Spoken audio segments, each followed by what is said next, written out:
नमस्कार, आप देख रहे हैं नेक्स्ट 9 न्यूज़। मेरा नाम है दीपक गुप्ता। रामचरितमानस के मुद्दे पर स्वामी प्रसाद मौर्य को लगातार घेरा जा रहा है।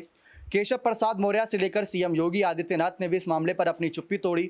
अपर्णा यादव ने भी अपनी बातें रखी, लेकिन बात आती है हर बार हिंदू धर्म के जो भी ग्रंथ हैं, जो भी मान्यताएं हैं, भगवानों को लेकर सवाल क्यों किए जाते हैं। आखिर ये सवाल खड़े ही क्यों होते हैं? सबसे पहला जवाब तो ये जानना चाहते हैं उन नेताओं से जो इन सवालों को लेकर अपनी बातें रखते हैं, क्योंकि अगर इन नेताओं को इन ग्रंथों के छंदों से इतनी दिक्कत है तो ये ग्रंथ तो काफ़ी सालों पुराने हैं। जैसे ही राजनीति में आए थे तभी ये सवाल उठा सकते थे। आखिर समाजवादी पार्टी से स्वामी प्रसाद मौर्य ने ये आवाज़ क्यों उठाई? और समाजवादी पार्टी एक तरीके से बिना कहे इसका समर्थन कर रही है, क्योंकि पार्टी से उन नेताओं को निकाल दिया गया जो इनके खिलाफ बोल रहे थे। जो इनके समर्थन में है वो अभी तक बचे हुए हैं, ये समझ नहीं आ रहा। दूसरी तरफ इनका समर्थन कोई नहीं कर रहा है, ना ही इनके खिलाफ कोई बोलना चाह रहा है, खासकर सपा पार्टी से।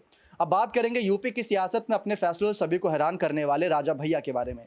राजा भैया भी जब जनता के बीच एक्टिव होते हैं तो अपनी बात रख ही देते हैं, और बात दिल से निकलती है तो वो बात चुभती भी ज़्यादा है। और इस समय अखिलेश यादव को राजा भैया की बातें बहुत चुभ रही होंगी, क्योंकि जिस तरीके से स्वामी प्रसाद मौर्य के बयान से तहलका मचा यूपी की सियासत में, तो उन्होंने ये कहा था कि जब भी बात आती है सनातन धर्म की, जब भी बात आती है भगवान राम की, तो कोई भी आता है कुछ भी कहकर चला जाता है और हम चुपचाप सुनते रहते हैं। हम भगवान राम की कथा सुनते हैं, हम भगवान राम के कहीं ना कहीं मार्गदर्शन पर चलना चाहते हैं, लेकिन जब बात राम भगवान पर ही खड़ी होती है, उन पर उंगलियां उठाई जाती हैं, उनके मुद्दे बनाए जाते हैं, तो हम क्यों चुप रहते हैं?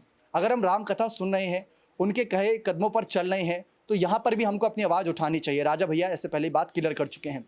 दूसरी बात देखी जाए तो ये अखिलेश के मंत्री के खिलाफ है। अगर देखा जाए अखिलेश यादव स्वामी प्रसाद मौर्य के खिलाफ कोई फैसला नहीं ले रहे, लेकिन अगर आने वाले चुनावों में राजा भैया जैसे बड़े मंत्रियों का समर्थन चाहिए और समाजवादी पार्टी को अपनी इमेज एकदम साफ रखने, क्योंकि पिछले 2 दिन से देखा जाए समाजवादी पार्टी ट्विटर पर ट्रेंड कर रहा है, क्योंकि पहले इन्होंने जोली को निकाला और जिस तरीके से ऋचा के खिलाफ कार्रवाई करी, तो वो कार्रवाई को लेकर सवालिया निशान किया जा रहा है। और अगर समाजवादी पार्टी को अपनी छवि साफ रखनी है आने वाले चुनावों को लेकर और किसी पार्टी के साथ गठबंधन का हाथ बढ़ाना है, तो इनको पहले अपनी पार्टी में ही अंतर्कलह को खत्म करना होगा।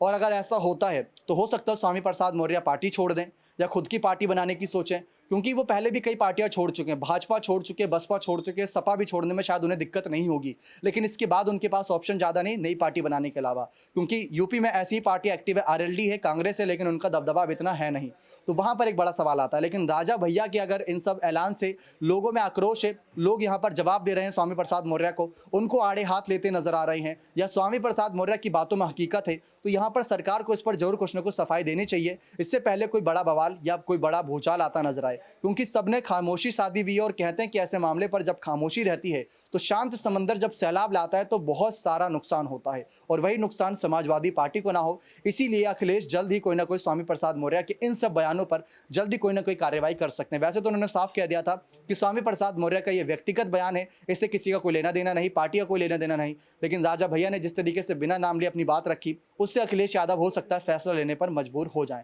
लेकिन आपकी क्या राय है कि अखिलेश को स्वामी प्रसाद मौर्य के खिलाफ कोई फैसला लेना चाहिए या नहीं? अपनी राय कमेंट सेक्शन में जोड़ दीजिएगा। बहुत बहुत धन्यवाद।